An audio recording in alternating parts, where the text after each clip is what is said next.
this was my path in life.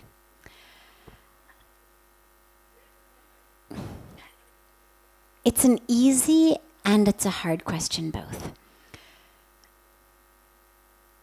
The question implies that there was a rational awareness, that there was a rational moment of me knowing, this is the right thing. It actually wasn't that. My heart was so pulled by being here, by this world. My brain came in only later. So yeah, I'll give you the brain part. I'll tell you that rational part because it also exists. But it wasn't actually my brain or my rational mind that made the decision. It caught up much later. My heart made the decision that said, this is right, this is where I belong, this is home, this is everything. And that happened really almost instantaneously, standing on the banks of Ganga. I stood on the banks of Ganga and had such an incredible darshan, such an incredible experience that I knew this is everything. This is truth. This is life. This is literally everything. It took weeks, months, years for my brain to start catching up. But here's what it looked like from a rational perspective, because not all of us have that first heart experience. And so let's look at what it looks like in the mind. So I wanted to be happy. That's what everybody wants. I also wanted it. I thought I was happy, actually. I mean, I wasn't walking around with any sort of sense of I'm miserable, I'm looking for happiness. I actually thought I was happy. I had really the things that I was told you need to be happy. I had a good life. It was wonderful. On some level, though, on a deep level, when we're honest with ourselves, no matter how much we have outside, there's something, if we're not there, doesn't matter how much money, how many possessions, how much opportunity, it doesn't even matter how many loved ones. If we're not there, it's going to feel empty. And so I had everything on the outside. I don't mean just the possessions. I had the people, I had the relationships, I had all of that. But I wasn't there. There was no capital S self experience in me. It was just lowercase s self. And so that lowercase s self is needing things from outside. Degrees, clothes, food, fun, vacations, people, family, friends, lovers, whatever it may be, to make us feel happy. But at the end of the day, if you're not there, that experience of happiness isn't there. There is no amount of people or possessions or places that you can acquire that will give you that inner happiness. So I wasn't there, but I was 25, not religious. So this wasn't something that was in my mind a lot. It wasn't like I walked around thinking, why am I not there? What is that, emptiness in me? I didn't even think about it. I wasn't even acutely aware of it really until I came here and had the experience of being there, of waking up, of suddenly, wow, yeah, here it is. Okay. And that was more powerful than anything. So I wanted to be happy. I did what everybody does. Had education, had fun, had possessions, had people, did all the things that we do in our quest for a happy, good life. Aside from my heart, emotional, spiritual experience, let's put that aside, because if that hasn't happened to you, I don't want you to think, well, you can't know what to do. I looked around also. I looked around, and what I saw was people were happy. Children were happy. Poor people were happy. And I was a scientist, so I've always been a very good observer. One of my skills, I'm an only child also, so it wasn't like growing up, it was very busy with lots of people. I mean, I had a lot of time alone,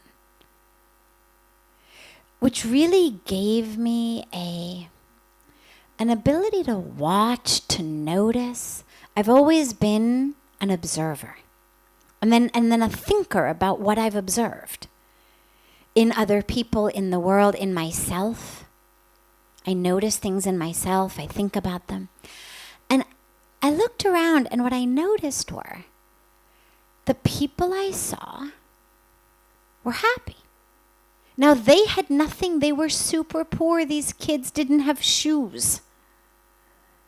But they were happy. And then in my mind, I compared them to the people I knew in my life growing up, who had everything. But here, if I said to people, how are you? Or as I started to learn Hindi, aap kaise hain? They would say, Bhagwan ki kripa. It's all God's grace. Ganga ki kripa. It's Mother Ganga's grace. Puja Swamiji ki kripa. It's Puja Swamiji's grace. They didn't want things. They weren't saying to me, give me this, buy me that. When I'd go back to America, I'd say, anything I can bring you. They'd say, no, bas aao. Come back. So they had nothing, but they weren't yearning for things. Because what they had was an experience of inner peace, inner connection, inner joy. And I noticed that the scientist in me, the rational thinker in me, noticed that here are people who are poor and they're smiling. People I know, rich, not smiling. Now, I knew some rich people who were happy, but what it made me realize immediately was not the money that makes a difference. There is a secret here. And I knew I wanted to learn that secret. What is it that makes these people who have nothing happy? And then I started serving. Puja Swamiji gave me service to do. And in doing that service, I experienced a sense of fulfillment that nothing else I had ever done gave me. Here I was, and the first service he gave me was very, very simple. I was brand new. He didn't know how long I was going to stay. I was originally just here for a week. I didn't really have any skills or abilities. I mean, I was a student, a psychology student, but there wasn't really much need for a, psychology student around here. In terms of useful skills I had, they weren't very many. But I could type. And so in the beginning, he gave me a lot of typing. Simple things, letters, his correspondence, data entry, that kind of thing. Now, I was a PhD student, studying, researching, writing on a computer. Here, I had a manual typewriter, literally, not even an electric one of those like pale blue. You would find them probably in a museum today. Pale blue, big keys, Most of you are going to have to, go do a Google image search to even have any idea what that might look like. Typing simple letters. Puja Swamiji got letters. A lot of them were in English. Needed somebody to respond. Simple things. I was ecstatic. It was so fulfilling. So it was not about what I was doing. And what it did was it changed my entire mental framework of it's not about what I do. In fact, I'll tell you a story. Puja Swamiji used to give darshan twice a day. And much less frequently than he does now. Twice a day you could meet him. And when he sits, you'll notice still to this day, he has a little bell next to him. And now it's cordless. Those days it was on a wire. And he would give darshan and I would go and sit. And he would and of course it was all in Hindi. I didn't understand anything, but I would just wanted to be there. He would ring his bell every once in a while. And a young boy would show up and stand at attention, and Puja Swamiji would tell him something in Hindi, and the young boy would scurry away, and he'd come back a few moments later with anything ranging from a Rudraksh bead to a visiting card with Puja Swamiji's phone numbers and things, to a room key, to a glass of water, whatever it was Puja Swamiji had asked this boy to bring, that he was giving to the person who he was speaking to in his darshan, the boy would bring. And I sat there plotting and planning, how can I be that boy? That was all I wanted. My highest goal in the world was, that is the job I want. How do I get that job? And I spent so much time in the beginning, I cannot even tell you, trying to convince Puja Swamiji that really I was worthy of that job. He'd have to speak in English because I didn't know Hindi yet, but his English is great, no problem. And I would learn Hindi. But I wanted to be the one who he rang the bell and I was going to show up. And he would laugh. He would say, You're getting a PhD. You don't need to be the one who shows up when, I said, no, you don't. That's what I want to do. That is the most enviable job in the world. And I share this with you because my thinking mind was aware of this. My thinking mind was noticing this and aware. And what was acutely obvious to me was, I could see the paradox. I understood. Here I've gone from researching and writing reports on, selective serotonin reuptake and the impact on mood, to statistics. All of that stuff that you study in a psych PhD program. To coveting with all of the strength in my being, the job of a guy who had a 5th grade education. And I would have given my arm for it. And I was aware of the paradox. And what it made me realize was, just so obviously and so acutely, how service, how being in the presence of a guru, how being in a divine environment, even if what you were doing was typing correspondence on a manual typewriter until you get chosen to be the one to, show up when the bell rings. Whatever I was doing was so much more exciting, so much more fulfilling. I was always a procrastinator. I was always a drag your feeder until the last minute. Reports due tomorrow morning. I'm going to start the evening before. But first I'll take a walk. But first I need a cup of coffee. Oh, Out of organic beans, okay, no, the other beans won't do. I've got to go to the store. I'll buy I would do whatever needed to be done to just keep kind of postponing sitting down and doing it. And here, I couldn't wait to rush to the office in the morning, finish everything. Does he have anything more for me to do?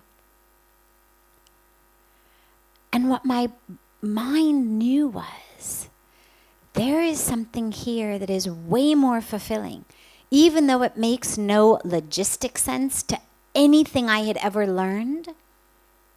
There was no teaching I could go back to in my life and say, oh, well, yeah, of course it's more fulfilling because blah, blah, blah, blah, blah. There was no blah, blah, blah, blah, blah in my experience.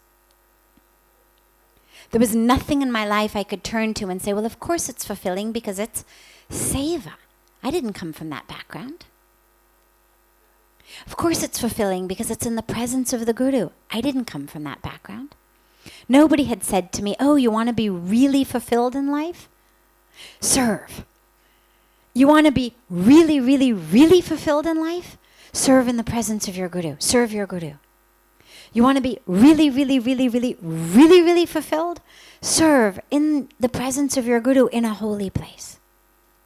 Nobody had told me that. But I watched it happen. And I was open. And I was an observer. And I knew I am more fulfilled than I've ever been. And I wasn't afraid. I wasn't afraid to make a choice that made no sense. I wasn't afraid to make a choice that ran in the face of everything I had ever been taught. I wasn't worried about what people would say about me. This is what kills most of us. Oh my God, what will people say? Every single person I knew except 2 told me I was crazy. Not just maybe not a good decision, but absolutely crazy. 2 people supported me. And everybody else said this was nuts. But I wasn't afraid. Yeah, it was really good to have the support of those 2. But even without it, I would have come because I knew. And so what I would say to you is have courage. But courage, the last point I want to mention is courage is not the same thing as impulsiveness. Courage is not the same thing as laziness. A lot of times we write off laziness. I don't want to do that. We say, oh, I've got an inner voice that says, don't go to work. I've got an inner voice that says, quit my job and just, sit on my couch because inevitably there's going to be, a best-selling book that's going to come through me or, whatever it may be. Courage does not mean laziness. Courage doesn't mean not taking responsibility. Courage is not running away. It's not impulsiveness. It's not, I have an instinct and impulse immediately in a second to do something. I'm going to not think about it, not weigh the pros and cons, not worry.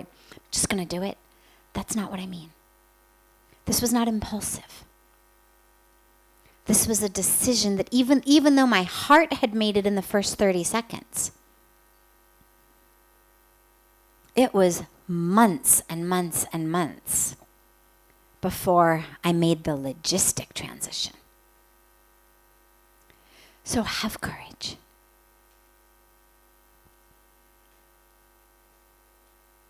A voice will come, a feeling will come. And don't allow yourself to talk yourself out of it. Doesn't mean go with it impulsively, but it means allow yourself to sit with it, with courage, with openness. And see what happens. And if it feels right, have the courage. regardless of what people are going to say.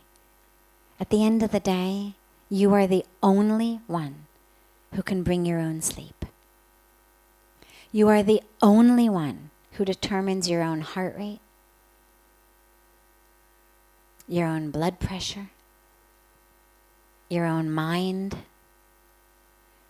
Other people are going to tell you what to do, and then at the end of the day, you are stuck with insomnia.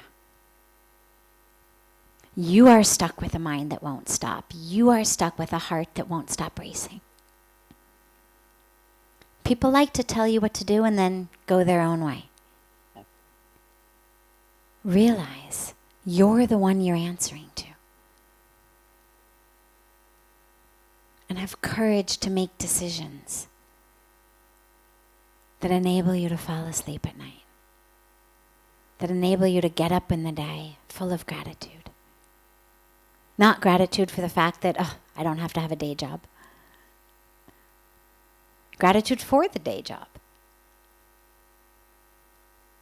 Because I'm able to look at it in a new way. Whatever your thing may be. But it needs to be about what you say about it.